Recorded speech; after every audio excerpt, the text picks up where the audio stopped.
Assalamualaikum warahmatullahi wabarakatuh. Alhamdulillah rabbil alamin. Nahmaduhu wa nusalli ala rasulihil karim wa ala alihi wa sahbihi ajma'in.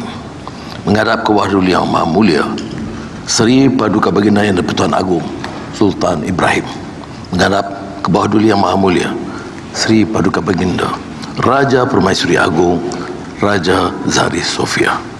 Ampun tuanku, beribu-ribu ampun, sembah patik mohon diampun. Dengan lafaz syukur kata Allah Subhanahu Wa Taala atas limpah kurnia dan inayahnya, kerajaan serta sekalian rakyat jelata mohon merafak sembah setinggi-tinggi ucapan tahniah sempena ulang tahun keputeraan rasmi tuanku pada hari yang berbahagia ini.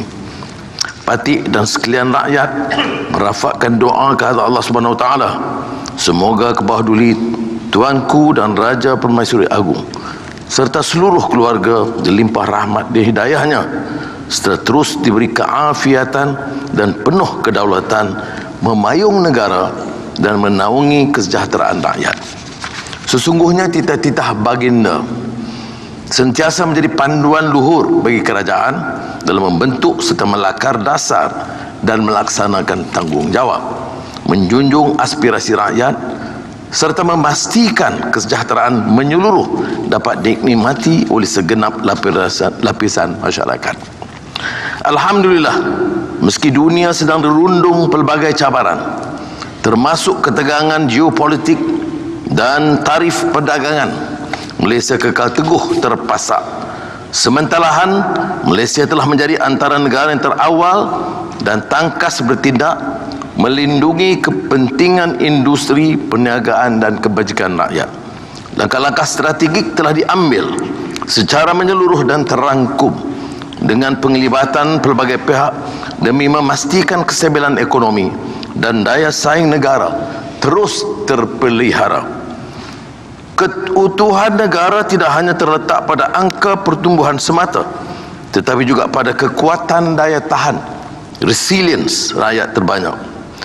Peningkatan hasil agrotani, produk tempatan dan ketahanan industri domestik terus menjadi tonggak yang memperkukuh ekonomi. Dukungan tidak berbelah bagi rakyat terhadap inisiatif dan ikhtiar ini memperlihatkan semangat kebangsaan yang tinggi dan kesedaran terhadap pentingnya sikap kemandirian dalam mencabaran global yang tidak menentu ini. Kepengurusian Malaysia untuk ASEAN pada tahun ini memperkukuh kedudukan negara sebagai pemangkin dan peneraju diplomasi serantau.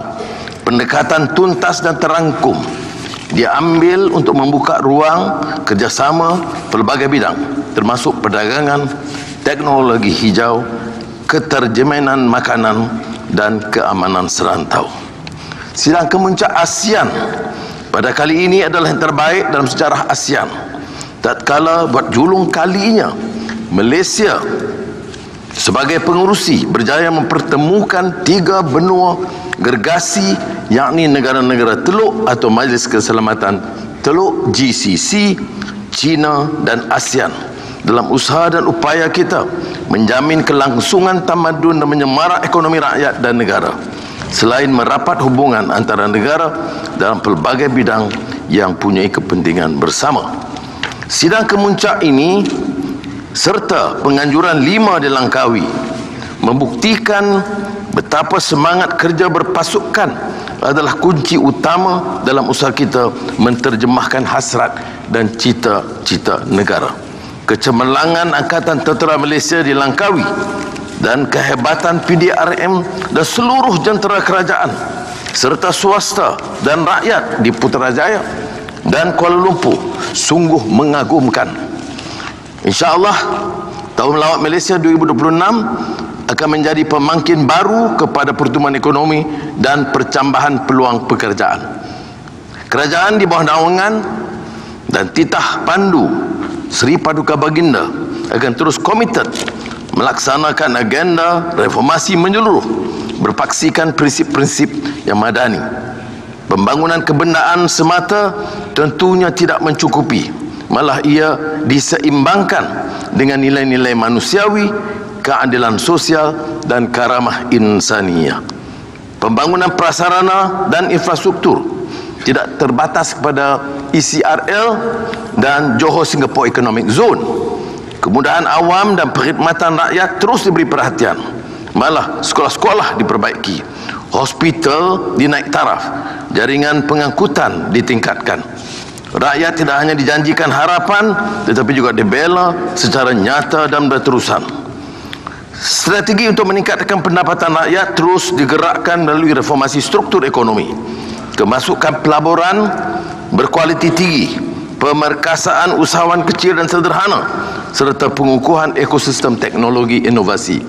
Setiap anak watan harus berpeluang untuk maju tanpa mengira latar belakang, kaum atau budaya.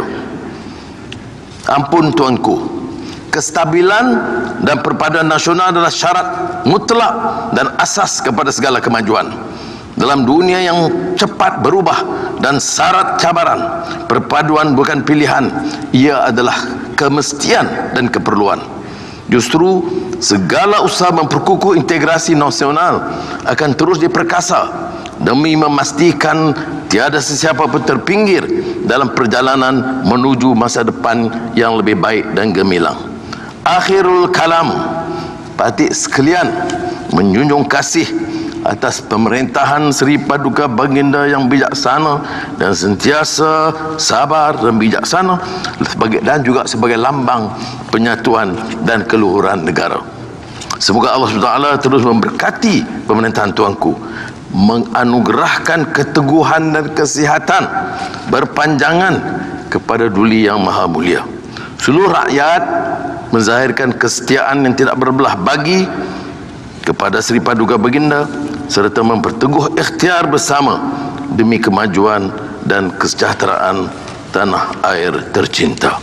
Daulat tuanku, daulat tuanku, daulat tuanku. Assalamualaikum warahmatullahi wabarakatuh. Begitulah sembah ucapan tahniah bagi pihak kerajaan dan rakyat Malaysia oleh Yang Amat Berhormat Perdana Menteri Datuk Seri Anwar Ibrahim.